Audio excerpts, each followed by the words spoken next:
नमस्कार मित्रों, और आप सभी का एक बार फिर से स्वागत है मेरे YouTube चैनल प्राचीन नॉलेज पर।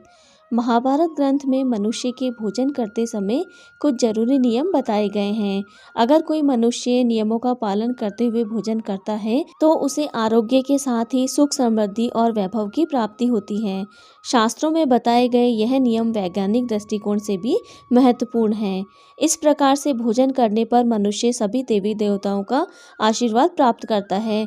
अतः आप भी भोजन करते समय इन नियमों का पालन अवश्य करें। तो आइए जान लेते हैं कि वह कौन से नियम हैं। पर उससे पहले अगर आपने मेरे चैनल को सब्सक्राइब नहीं किया है तो आप इसे सब्सक्राइब कर लीजिए, साथ ही वीडियो को लाइक करना ना भूलें। तो इसके लिए आपको भोजन करने से पहले अपने हाथ, पैर और मुंह को अच्छी तरह से धोकर ही भोजन करना चाहिए। भोजन से पहले अन्न देवता एवं अन्नपूर्णा माता की स्तुति करके उनका धन्यवाद देते हुए तथा सभी भूखे प्राणियों को भोजन प्राप्त हो, ईश्वर से ऐसी प्रार्थना करके ही भोजन की शुरुआत करनी चाहिए। और भोजन बनाने वाली महिलाओं को स्नान करके शुद्ध मन से मंत्र जाप करते हुए रसोई घर में भोजन बनाना चाहिए। सबसे पहले 3 रोटियां एक गाय के लिए, एक कुत्ते के लिए और एक कौवे के लिए अलग निकाल कर रख दीजिए। फिर आप अग्निदेव को भोग लगाकर ही घर वालों को खाना खिलाइए। भोजन रसोई घर में बैठकर ही सभी को साथ में करना चाहिए। प्रयास यही करना चाहिए कि परिवार के सभी सदस्य एक साथ मिलकर भोजन करें। परिवार के सभी सदस्यों को एक साथ मिल बैठकर ही भोजन करना चाहिए।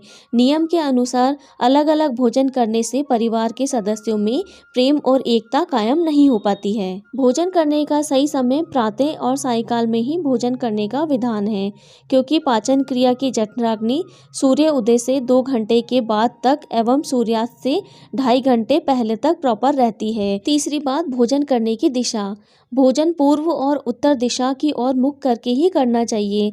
दक्षिण दिशा की ओर किया गया भोजन प्रेत को प्राप्त होता है। पश्चिम दिशा की ओर किया हुआ भोजन खाने से शरीर में रोगों की वृद्धि होती है। चौथी बात, ऐसी अवस्था में भोजन ना करें।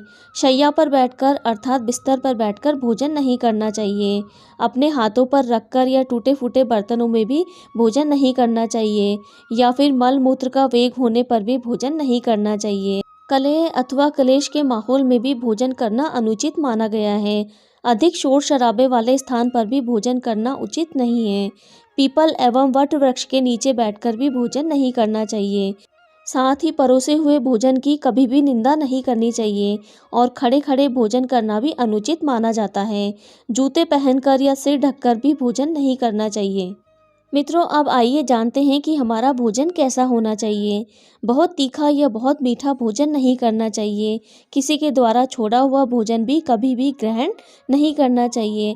आधा खाया हुआ फल, मिठाई आदि फिर से नहीं खानी चाहिए। खाना छोड़कर उठ जाने के बाद दोबारा भोजन कभी भी नहीं करना चाहिए। जो कोई भी ढिंडोरा पीटकर खिला रहा है वहां पर जाकर कभी भी भोजन नहीं करना चाहिए। पशु या फिर कुत्ते के द्वारा छुआ हुआ भोजन कभी भी नहीं करना चाहिए। रजस्वला स्त्री के द्वारा पकाया हुआ या परोसा गया भोजन अनुचित माना गया है। श्राद्ध का निकाला हुआ बासी या मुंह से फूंक मारकर ठंडा किया गया भोजन कभी भी नहीं करना चाहिए। बाल गिरा हुआ भोजन कभी ना करें। अनादर युक्त अवहेलनापूर्ण परोसा गया भोजन भी कभी भी नहीं करना चाहिए। कंजूस के द्वारा वेश्या के हाथ का या शराब बेचने वाले का दिया गया भोजन भी कभी भी नहीं करना चाहिए। ब्याज का धंधा करने वाले व्यक्ति का भोजन भी कभी भी नहीं करना चाहिए। छठी बात, भोजन करते समय ध्यान रखिए, भोजन के समय मौन रहें। रात्रि के समय भरपेट ना खाएं। अगर भोजन के समय बोलना आवश्यक है तो केवल सकारात्मक बातें ही करें। भोजन करते समय किसी प्रकार की समस्या पर चर्चा ना करें। भोजन को 32 बार चबा चबा कर खाएं, और भोजन की शुरुआत मीठे के साथ करनी चाहिए। थोड़ा सा भोजन करने वाले को आरोग्य, आयु, बल, सुख, सुंदर संतान और सौंदर्य प्राप्त होता है। साथ ही मित्रों, आप इस बात को भी जान लें कि भोजन के पश्चात क्या नहीं करना चाहिए। भोजन के तुरंत बाद पानी या चाय नहीं पीना चाहिए। भोजन के पश्चात घुड़सवारी, दौड़ना या फिर बैठना, शौच आदि इस प्रकार के कार्य नहीं करने चाहिए। भोजन करने के पश्चात क्या करें?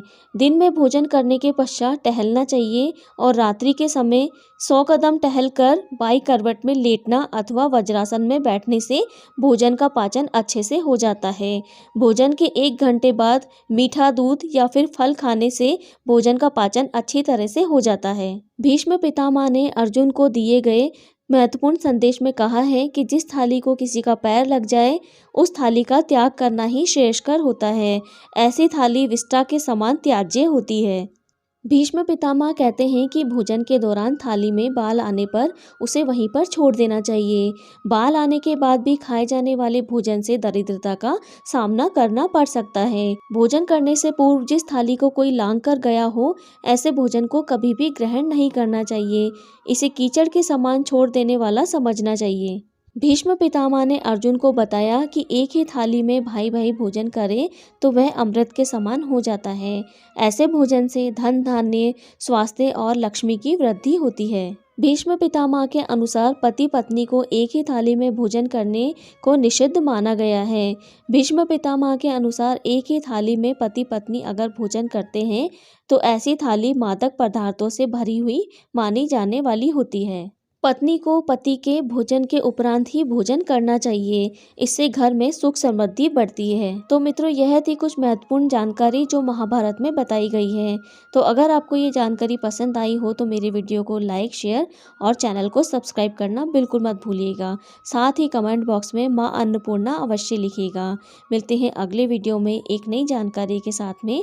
जय श्री कृष्णा, राधे राधे।